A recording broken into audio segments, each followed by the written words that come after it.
Avec les États-Unis qui ont mené hier des frappes contre Daesh au Nigeria. Les Américains qui précisent que l'opération a été menée à la demande des autorités nigérianes. Donald Trump a expliqué cette phrase sur son réseau social. Voilà ce qu'il dit.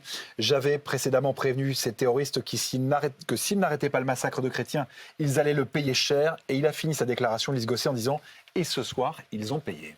Ils ont payé, il y a eu effectivement beaucoup de morts, on ne connaît pas le détail, mais Donald Trump, qui se prend donc pour le shérif de l'Afrique, après avoir été le shérif du Proche-Orient, Donald Trump dit « Joyeux Noël aux terroristes qui sont morts et il y aura encore plus de victimes s'ils continuent à massacrer les chrétiens ». La situation des chrétiens, effectivement, c'est ce qui préoccupe Donald Trump. C'est vrai qu'à travers le monde, il y a eu près de 5000 chrétiens tués l'an dernier. Eh bien, il y en a plus de 3000 qui sont morts au Nigeria. Comment ? Eh bien, par des enlèvements de masse, souvent des jeunes, des enlèvements dans des pensionnats, dans des lycées. Il y a un business de la rançon au Nigeria qui est très important, avec un groupe qui s'appelle Boko Haram. Boko Haram, c'est la filiale de l'État islamique au Nigeria. C'est un groupe très puissant, très violent.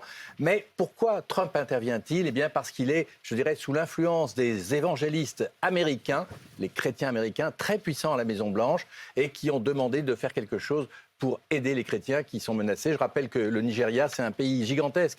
C'est 235 millions d'habitants, dont la moitié, un peu moins de la moitié, de chrétiens au sud et des musulmans au nord. Donc c'est un pays qui va évidemment connaître une période de tension très forte. Trump n'a pas caché qu'il interviendrait à nouveau s'il y avait à nouveau des massacres de chrétiens.